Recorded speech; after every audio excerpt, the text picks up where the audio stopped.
E então, assim, para essa mulher que está pensando em engravidar, que ela está planejando engravidar, né? E que ela não, né, pela primeira vez, existe alguma alimentação, alguma coisa ali na rotina alimentar dela que ela tenha que fazer para aumentar essas chances de ter mais sucesso aí na hora de engravidar? Sim, sem dúvidas. A gente diz que, inclusive, essa mulher ela tem que iniciar uma programação metabólica entre 3 a 6 meses antes a preparação, né?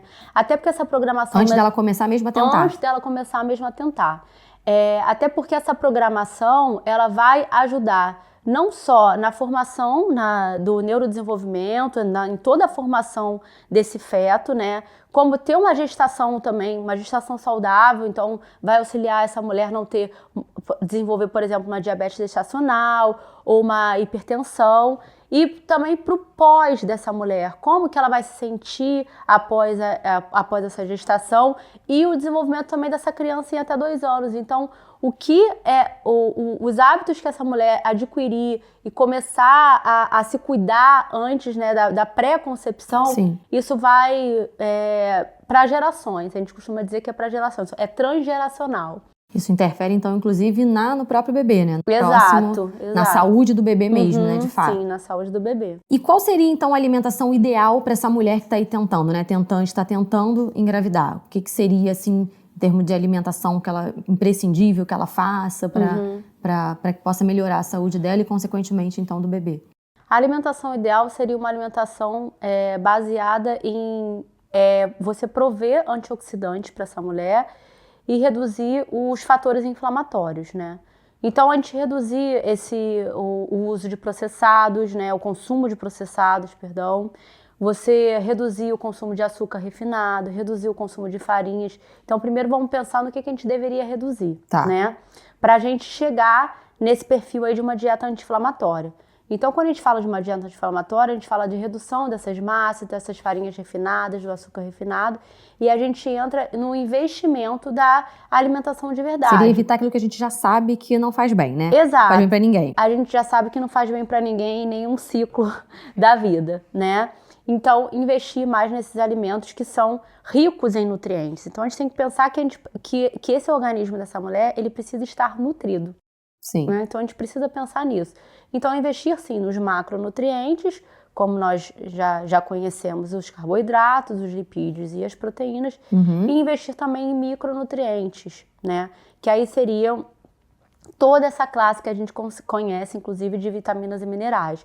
Inclusive, Fernanda, é importante falar que essa mulher não basta somente ela se alimentar do alimento comumente, mas ela precisa, sim, suplementar. Porque a gente tem que entender que a gente está numa nova fase. Por mais que ela ainda não tenha chegado ao período de concepção, ela já precisa trazer para o organismo dela... Uma reservazinha ali. Exato. E durante a gestação ela vai precisar suplementar e provavelmente após a gestação também ela vai precisar continuar com essa suplementação.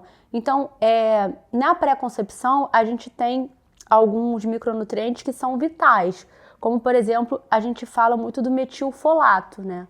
O metilfolato, ele é essencial, inclusive, para o neurodesenvolvimento desse feto.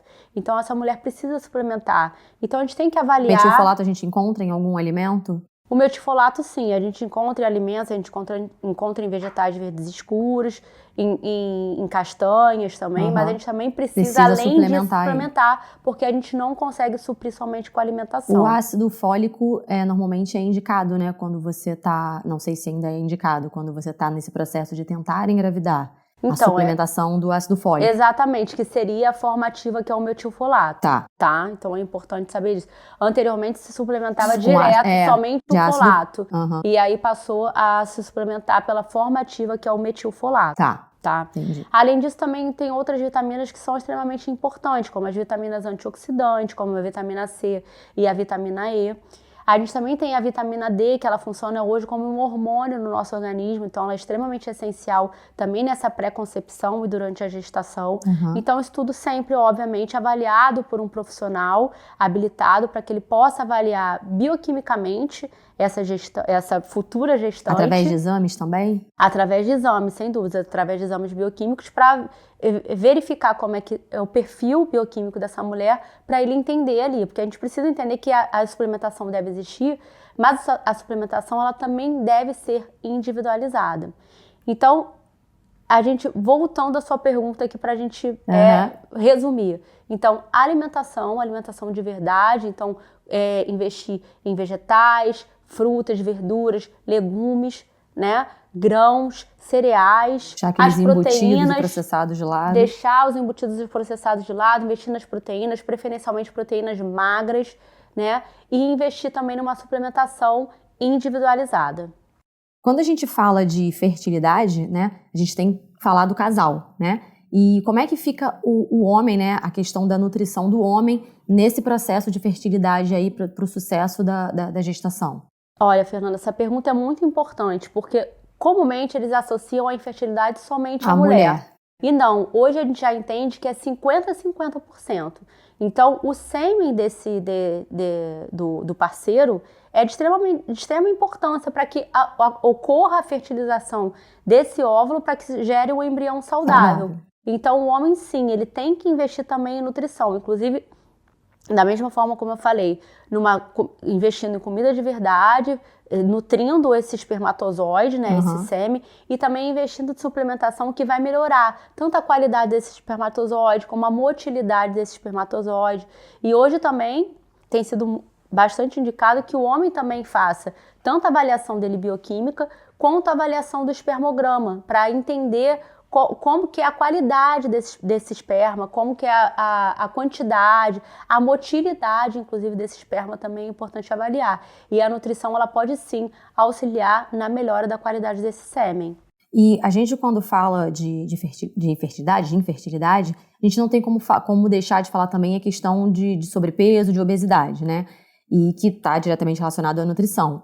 Esses são fatores também que podem dificultar a gestação? Sim, o sobrepeso e a obesidade, elas são doenças inflamatórias, né? A gente costuma dizer que a obesidade é uma síndrome metabólica, então tem vários outros fatores associados. Então, se esse organismo ele tiver num processo inflamatório, provavelmente essa pessoa vai ter mais dificuldade para gestação. Isso no homem também, né? No homem, caso igualmente. do homem com excesso de peso também pode acabar interferindo no sucesso aí da gestação do casal. Sim, sem dúvidas. Se você gostou desse corte, você pode conferir o episódio na íntegra clicando aqui do lado ou no card aqui em cima.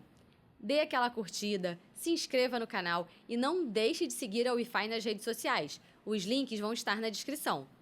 Lembrando que esse corte é um oferecimento da Interlife. Até a próxima!